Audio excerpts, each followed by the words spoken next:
তো মানে ইয়াতে আমাৰ মেহেৰি পট্টাৰ মাটি 2 বিঘা দুমনিচুকী মাৰুৱাচুকী অঞ্চলত আজি মানে কেইবাদিনো ধৰি এটা দালাল চক্ৰই মানে মুস্তাফিজুৰ ৰহমান আৰু আনোৱাৰ হুছেইনে মানে আনোৱাৰ হুছেইনে আমাক মাটিটো বিক্ৰী কৰিবৰ কাৰণে জোৰ জুলুম কৰি মানে জবৰদস্তি কৰি আহিছে।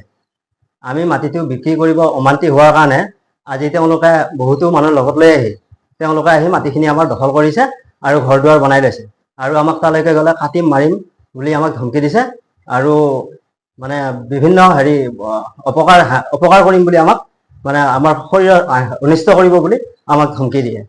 গতিকে আমি আৰক্ষী অধীক্ষক মহোদয় আৰু মুখ্যমন্ত্ৰী ডাঙৰীয়া হেমন্ত বিশ্ব শৰ্মা ছাৰক মানে অনুৰোধ জনাইছোঁ। আমি দুখীয়া মানুহ, আমি গৰীব মানুহ, তেওঁলোকে আহি আমাৰ এই 2 বিঘা মাটি জবৰদস্তি দখল কৰি আজি ঘৰ দুৱাৰ বনাইছে। গতিকে মামা আপুনি ইয়াৰ উচিত বিচাৰ কৰি দিয়ে যেন। পাওঁ যে সিহঁতে বাপন আলিয়া মুস্তাফিজুৰ ৰহমানে সি মানে হাতুৰি এটা লৈ যাই পেলাই গেটৰ তালাটো ভাঙি দিয়াত মই ভাবিছো কি হৈছে বুলি পেলাই মই ওচৰলৈকে গলো। যোৱাত মানে সিহঁতে মোক বহুল্য ভাষা মাতিছে। বহুল্যটো ভাষা মাতিছে সিহঁতে কোনো মাটিৰ কাগজ পত্ৰ নাই, কোনো চাবুত নাই, সিহঁতে মাটি লোৱা নাই।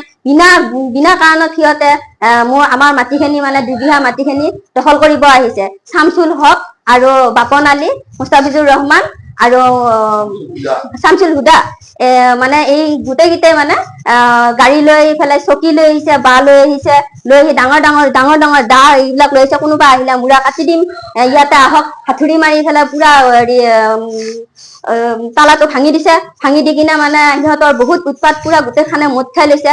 আনোৱাৰ হুছেইনে সিহঁতক 2 লাখ টকা দিছে। কোন পুলিচ আহিব বোলে, পুলিচক আমি বনাই লৈছো বোলে, কোনে বোলে হেৰি পুলিচ আনব, সিহঁতৰ কিমান দম আছে, আমি পুলিচক চব ফিটিং কৰি থৈ দিছো। সিহঁতে এইবিলাক ডাইলগ মাৰিছে, আমি তাতে যাব পৰা নাই। সিহঁতে আমাৰ গোটেইখিনি মাটিৰ কাগজ আছে, আমাৰ খুৰাৰ নামত আছে। খুৰাৰ মাটি যিহেতুকে আমাৰ মাটি সেইখিনি আমি সেইখিনি মাটি এনে এৰি দিব নোৱাৰো নহয়। আমাৰ যিখিনি মাটি আছে 2 বিঘা মাটি, সিহঁতে বহুত দালালি কৰি আনোৱাৰ হুছেইনে এইখিনি চক্ৰান্ত কৰি গোটেই ল'ৰাকেইটাক পইচা দি কিনে দালাল কৰি পেলাই মাটিখিনি আগুৰি পেলাই গোটেইখিনি দখল কৰিব বিচাৰিছে। গোটেই আনোৱাৰে কাৰ্টনে মদ আনি দিছে। মদ আনি দি কিনে কৈছে মদ খা, সিহঁতে এটা উৎপাত কৰিবি। মদ খাই অহা মানুহৰ লগত আমি জোৰদবস্তি কাজিয়া কৰিব নোৱাৰো।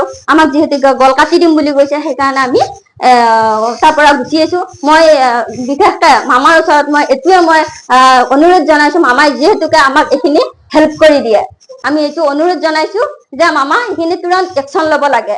আৰু যিহেতুকে মই নকৰা নহয়, মই এটা ভিডিঅ' বনাইছো। মই এইখিনি ভিডিঅ' মই ছচিয়েল মিডিয়াৰ আগত মই গোটেইখিনি ভিডিঅ'ত দিম। আপুনি এইখিনি চাই কিনে আপুনি যাতে একচনটো তুৰন্ত লয়।